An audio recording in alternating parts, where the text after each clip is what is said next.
On the show, there was a segment on this job consultant who wrote this book suggesting that if you're in a career that you're not happy with, you should stay there. Kind of ridiculous advice, because you will take a big cut in pay and you will lose the time you have in. So I figured I'd call up. Yeah, but what about the people that just want to better themselves and you take the... No, apparently... You take the hit knowing that in the long run you're going to be making more money. No, apparently you're losing. You will cut your pay and you will lose the time you have in. It's kind of a ridiculous thing. Well, you got to take the chance. Well, that's just it. This guy is against taking chances, I guess. So people were calling up and telling their stories of how they changed jobs and did very well. So I figured I'd call up as Tony, and I called up to say that, yes, I went from construction into a better job. All right. And I was all nervous calling up because it's a radio show, you know. And I heard you got them pretty good because they didn't know it was you. Well, they didn't know it was me. That's why I called. I thought it was kind of All right, let's take a listen to this, all right? There's a great value in not having a regret at the end of your life that you didn't take a chance at something because you were scared or because other people talked you out of it or because you were just too much of a pussy. Right. Because no one has ever achieved anything of any significance by being a pussy. That's true. Right? Yeah, I guess. Don't look at me when you say that. That's what I am saying, pussy.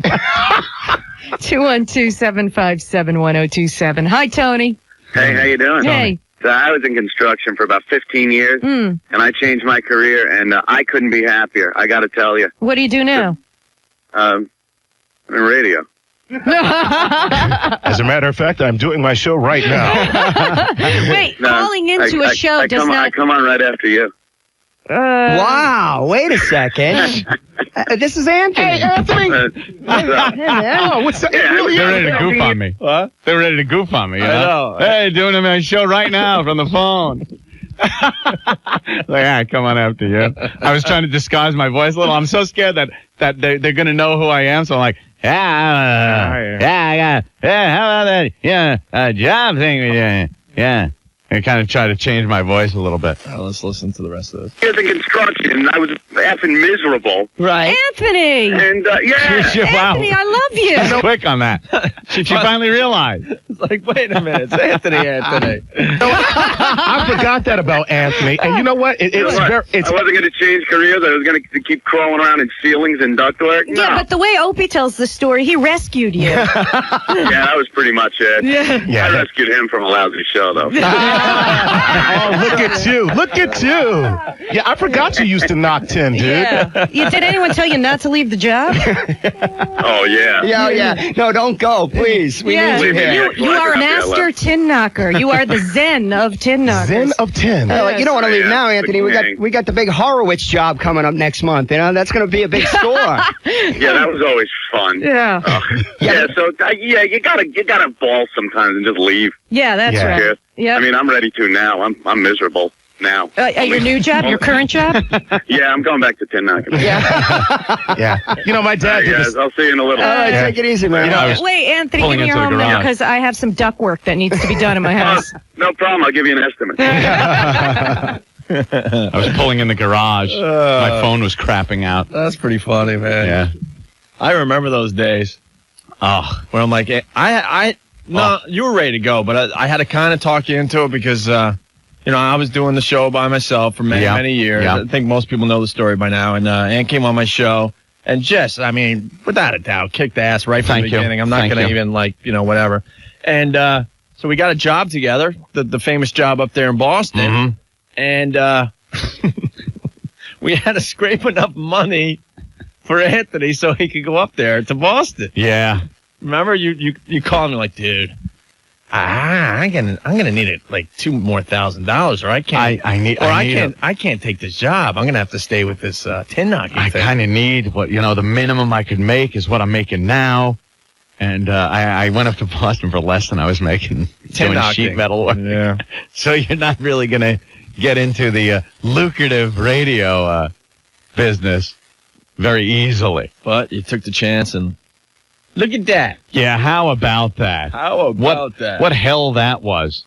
And I remember I had to talk you into it. we went to the Ihop for the big powwow. Yeah, it was kind of, well, you know what it is? I have the old person on the plane syndrome. Yeah, you know, it was like you just got to move your ass. See, because I'm like an old salt where I did the regular radio career where you go from town to town to town to town, city to city, and after the schooling, you just get used to going to a new city every 2 or 3 years.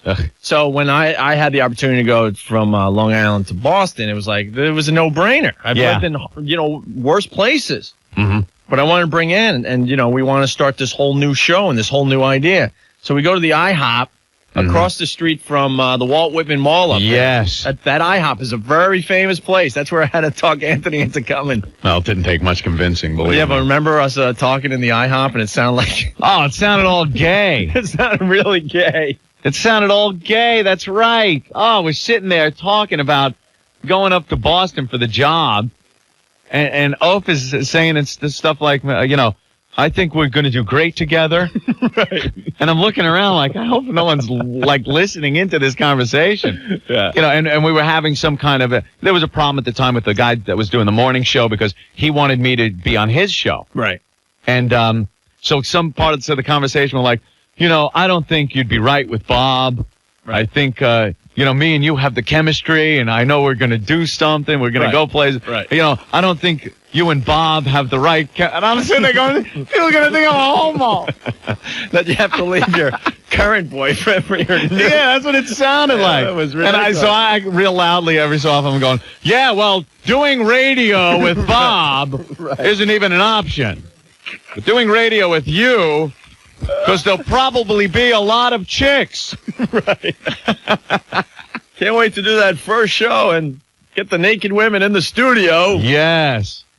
I did say women. Randy's on. He did. Randy played a little part in this, too. Randy. Yo. What's up, man? How you doing? What's up? No, I just wanted to say, tell Opie how blue-collar your thinking was back then. Oh, yeah. Opie, he was so excited because the company was paying for the move. Yep. So we're lugging boxes down to the Uhaul, and Anthony's telling me, this is great. I don't even have to pay for the Uhaul. I go, what are you talking about? Because the company's paying for it. Yeah. Put a box down. I look at him. I go, the company's paying for this move, and we're lugging boxes? Right. Yeah. I could have hired a moving company that would have come, packed it, and moved the whole thing. But my thinking was, I can't believe they're paying for this. But I had it ingrained in my head that when you move, you get the U-Haul, you get your friends, and you move. Sure. This was the first time you moved where the company was paying for it, but your friends still helped you move. I didn't know to call a moving company, and they would come and do everything. So it's like, yeah, I'm really doing great, man. They're paying for the whole thing. Okay, get the U-Haul. Hey, Randy, hold these boxes. Did you at least get Randy some beer or something? We were drinking the whole time. It was very hysterical. Good. We'd bring one thing down and then sit in the truck, finish whole beer, back beer. upstairs.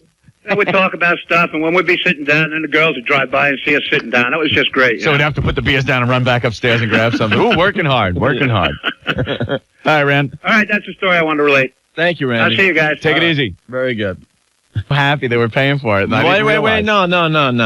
What? Let's back the truck up, though. What? They were paying for one U-Haul truck for you and I. That's how cheap they were. And you showed up at my my groovy bachelor pad there in Northport, and you had no room left for my stuff. Let me tell you something. I'm ready to smack you. You know I'm ready to smack you in the head. That is absolutely not it. Yeah. They would have paid for both of us. Then why didn't I get my own to move? Truck? Because you said, dude, I only have two things. So it's really useless to get two trucks. I remember this. I have nothing. Just save a little corner on the back of the truck, and I'll get... All right, no problem. I load up my house, and I'm really strategically packing this to leave room at the back of the truck. There was a good probably 4 feet. 4 feet, the whole 4 feet of the back of the truck. 4 feet out of how many feet in that truck? It was just like a 12-inch U-Haul. It was like an 18-foot truck, It was like right? an 18-footer. All right. No, not even. I think it was a 15. 15? Yeah, a 15. It was less than 4 feet, my friend. I left you 4 feet. My friend. I know it. My friend. But the way, you know something, the way you were talking about your furniture, how you're just going to leave everything because it's a piece of crap. I have a couple of things. You were like, just leave the passenger seat for my stuff. I left as much room as I could, pull up to the house, It's like, what is this? You open up the back of that truck, I'm like, oh, no. There's no room. You should have gotten the other truck. So what did we proceed to do? Started breaking stuff. We broke all my stuff. Broke all the stuff that wouldn't fit. I'm like, whatever. It was fun just standing in front of the house smashing stuff. Right. Wham. No joke. I mean, broke the TV stand, the coffee table. Yeah. Left the mattress behind. The guy who took my apartment is still sleeping in a mattress. You could have afforded it once we went up there. You were making a lot more than I was. I was not. Don't even start that. Hey, you were making a lot more than me. Not a lot more. I made a little more, and then we made sure that we both got the same amount of money. As I'm in the project. You're such a dick. Yeah. You are such a dick. I was in Framingham with little friggin' Belgium. I don't know where the hell I was. Listen, freak. Hey, freak. Listen, freak. No, I didn't get a raise to go to Boston because I want to get you aboard. I'm convinced you pocketed the money for the second U-Haul. You're such a dick. I am so convinced. You're such a dick. Just like the 10. Shut up, Ben. My word. Oh my God! And then for all I've done, I get this. And then they did I or did I not make sure your salary went right up to mine? Yes, thank you. Of course, because that needs to be on record. Yeah, I went up there making a little more than you. Then the company also said they'd pay for a hotel. Where did we stay? My mother-in-law's house. Oh no! Don't. So I'm convinced you pocketed the money for the hotel. No, I did not. You know what's funny? Here's a cute little story. All right, listen, we got to take a break. No. It has nothing to do with anything. It's a now story. It's a story about what's going on now. You sure? Positive. All right. I thought you were going to tell one of those mother-in-law stories. No, it's a mother-in-law story, but it's not from a long time ago or anything. Oh, all right, go ahead. So I'm speaking with Jennifer yesterday, and that would be the future ex, as they say, and she's talking about my mother and stuff and family. And, you know the big picture of Demented World that was hanging up in her house? Yeah. Well, Demented World being our CD. Yeah. We made a big poster, and we gave it to her as a present, I guess, or you did. Yeah. Right. Well, obviously, her mother now was covering it up with a piece of cardboard to put other pictures over it. So she's covering it up, and she goes, sorry, Opie, but you have to go too. She goes, Jennifer's saying she's like talking to herself, saying, well, cover him up, but sorry, Opie, I like you. Wait, but you had to get covered up too. No. Why did I? You had to take the hit. Why? Because it's on the same picture. You had to take the hit. We were practically dating. Why would you do that to me? Yeah, we finally move out. Me and Jennifer finally move out into the projects. And Opie continues to live with my mother-in-law for like 3 more months. At least. 3 more months. I think it was close to 6. And it's so funny. Everyone thinks like we were making a ton of money and living off the hog, living high off the hog. No. You were in the projects. I was living with your mother-in-law. Yeah. And then you were able to save enough money to move to Wellesley. That's right. My God, I'm living in Wellesley. Opie lived in this town up in Massachusetts, which is like this hoity-toity, ritzy town. It was a dry town. And it was a dry town, so we'd always call up and go, dude, come on over, man. We'll go out to a restaurant. I know a great place in Wellesley. I'm like, dude, what? It's a dry town. Right. Why would I want to go to there? He goes, oh, no, you could bring your own bottle into the restaurant. I'm like, oh, that looks classy. That happens all the time, though. There's a ton of towns like that. Yeah. True. One of the top 10 towns in Massachusetts. I had an okay place. It was funny. You had an apartment in a house. And it could have been a house anywhere. Right. Didn't matter. Just happened to be in one of the nicer towns. Yeah. But it wasn't like, that extravagant. You so moved there for the address. No, I didn't. Dude, it was miles from the station. It was closer to Boston than it was to where the radio station was. I don't even know if anyone's following our conversation anymore. They are. I'll tell you why. Why? Because we moved to Boston, but the radio station was close to Worcester. Worcester is a hellhole and a half. Yeah, but there's places in between Wellesley and the station that are nice. But let me explain my point here. North Framingham, where Ozone I wanted lived, to be as close to Boston as possible because Boston is a pretty cool, young, hip city. Mm-hmm. So I figured the closest I could get without the commute being, to Worcester being too long would be Wellesley. Right. Couldn't go any closer because then it would have been too far of a commute. Yeah, Wellesley or Newton, whatever. Nice towns. I couldn't afford Newton. I really didn't want Newton. Newton was like, that was where our boss lived. You just drive through there and the police pull you over for being like, especially in the car I was driving. No, they didn't. Dodge Aries. No, they didn't pull us over. No. If you were, let's say, of the dark persuasion and you drove through Newton in a nice car, it was a guarantee that you would get pulled over. Ben's from Boston. Tell the story of, who was it, D. Brown of the Celtics? That's where Boston keeps all their Jews, in Newton. They like being very segregated. They call it Jewton. What's the story of the Boston Celtic that...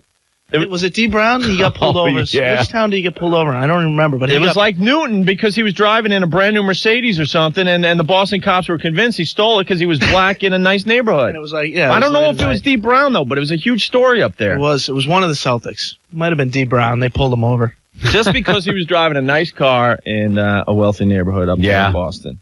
There you go. And before we move on, and back to like the regular show here. You got to talk about the Aries K car and being pulled over after we had a name for ourselves in Boston. Yeah, because I was still making no money, and I drove an '86 Dodge Aries K, piece of crap, no hubcaps, all rusty. It was really a piece of garbage. As a matter of fact, we went to an event once. He's downplaying it, man. This car looked like it was abandoned. It looked like it was ready to explode. We went to an event once, and I parked in a big dirt parking lot because it was an outdoor thing, and everyone had left when we were going back to the cars. You got to explain. You were in the dirt parking lot, but you were up on the side, kind of close to the woods, because that was the only spot you could get. Yeah, it was very crowded when we got there, so I kind of parked almost in the woods.